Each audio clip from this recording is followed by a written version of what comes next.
Hello, welcome, and thanks for joining us on this edition of News 2. I'm Sandra Gomansing. Former Senator Holland Redfield talked to Innovative's management team Thursday on his weekly radio show, Straight Talk. They discussed a number of things going on with the company, including projects, EDC benefits, and contractors. News2's Erica Parsons was there and has the highlights.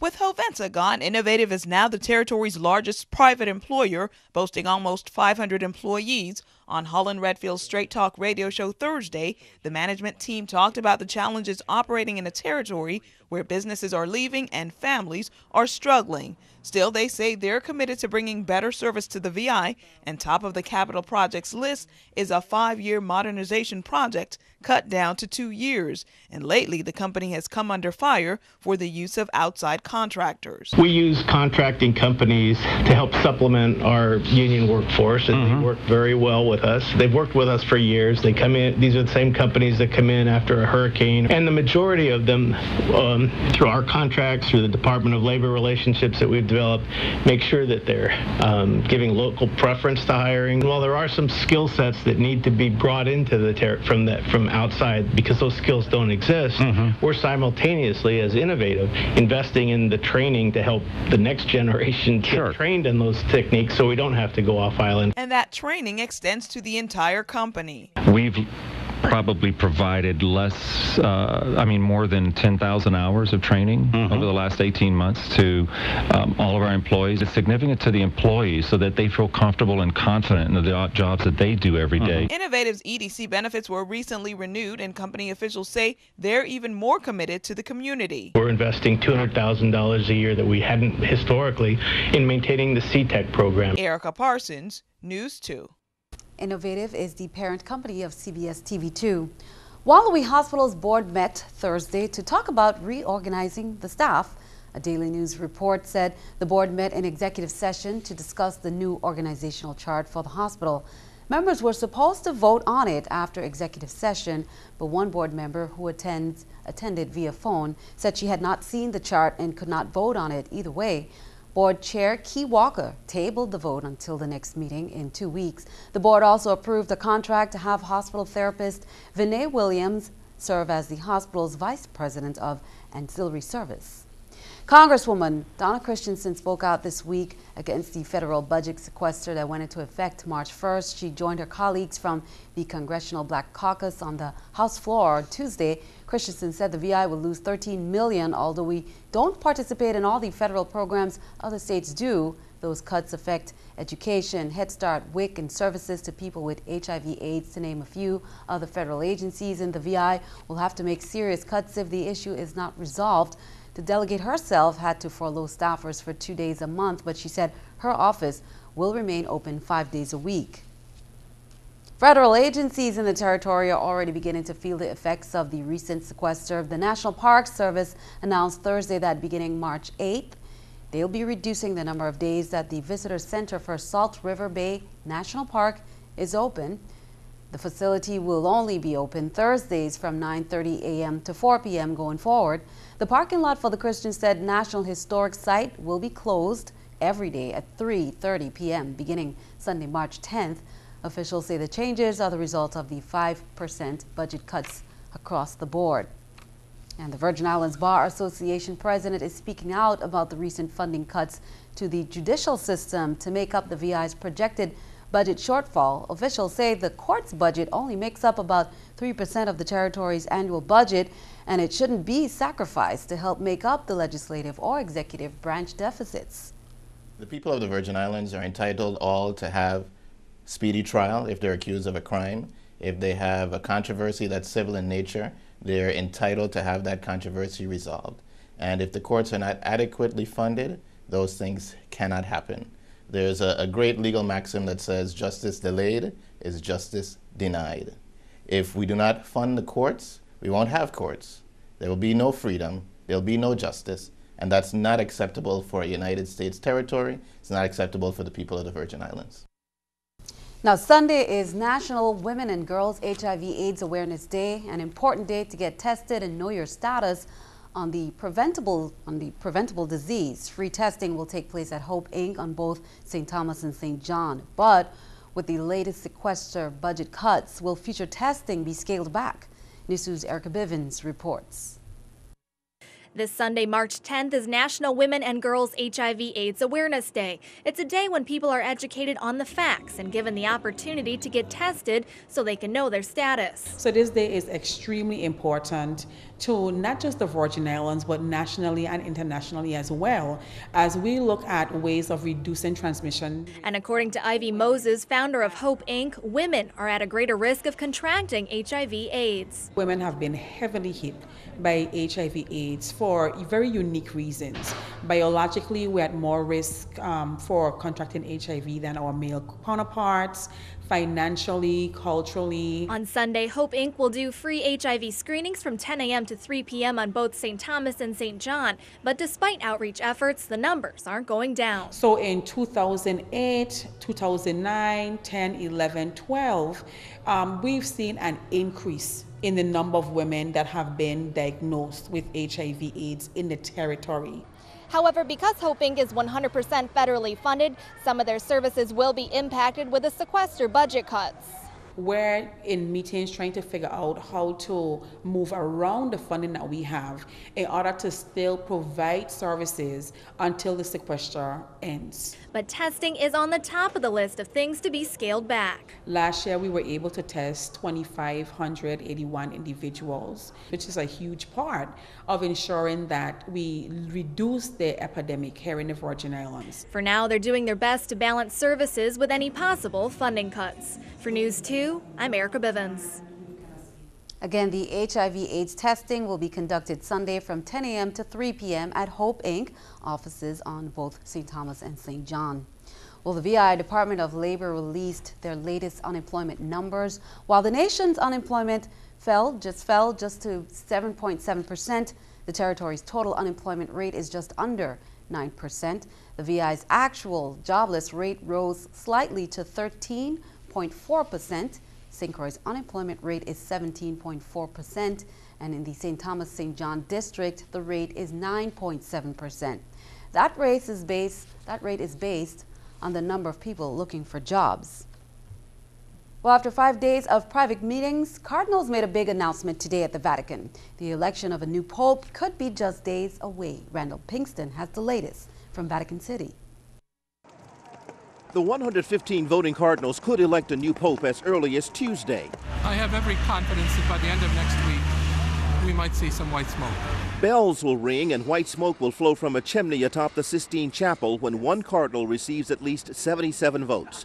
The Cardinals continue pre-conclave discussions on Saturday and Monday. They're taking Sunday off to celebrate Mass at churches across Rome. And then on Tuesday morning, we will have an opening Mass, which all the faithful are invited to. And in the afternoon, the first vote. After the cardinal electors enter the Sistine Chapel, they're called up to place their hand on a Bible and confirm their vow of secrecy. Then they pray and vote in silence. This building, Domus Santa Marta, is where the cardinals will stay during the conclave. It has its own chapel. Security teams have swept all of the rooms for hidden microphones and installed anti-bugging devices. The televisions and telephones have been turned off and there is no internet service. Some rooms are larger and nicer than others. All are assigned by lottery.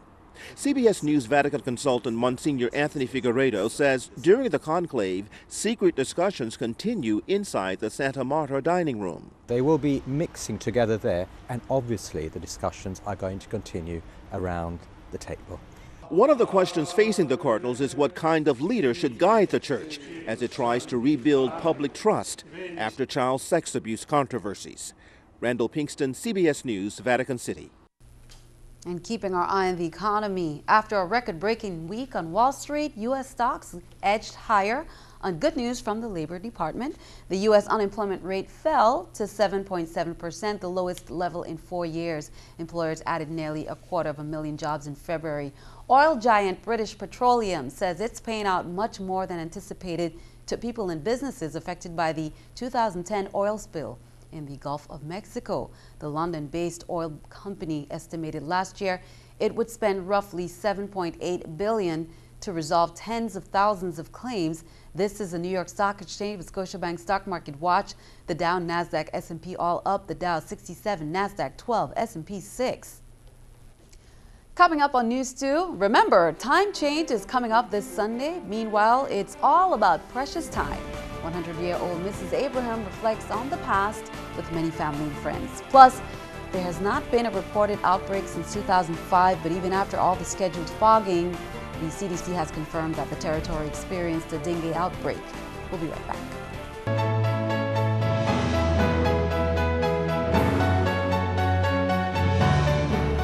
Well, many across the nation will be setting their clocks ahead 1 hour to observe daylight savings time on Sunday. Well, here in the territory, we don't have to worry about making any adjustments for the hour difference in time. It does mean, however, that your television programming times will change once again.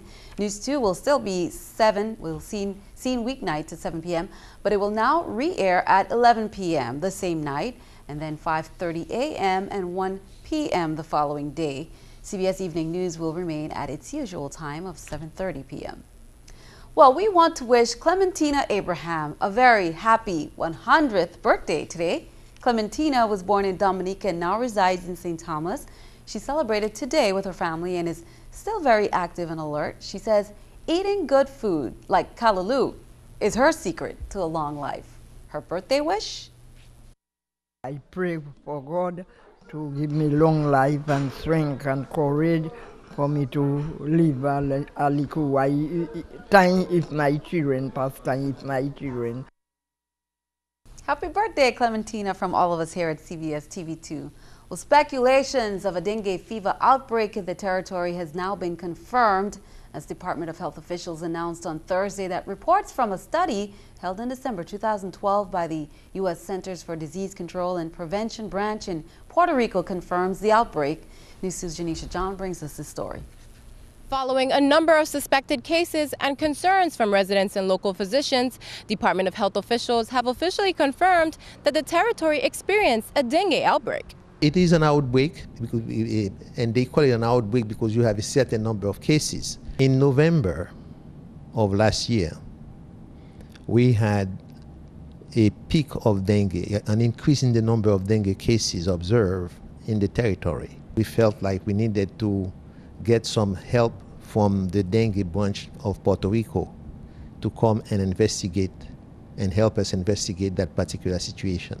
A study was held by CDC's team of epidemiologists testing 10 schools and 320 students and teachers for the dengue fever, overall confirming that there is an outbreak. Last study that was made, they found that we had dengue 1 as being the main cause of the outbreak. To the total number of cases that we have recorded from January of 2012 to the end of February 2013, we have about 303 cases of reported dengue.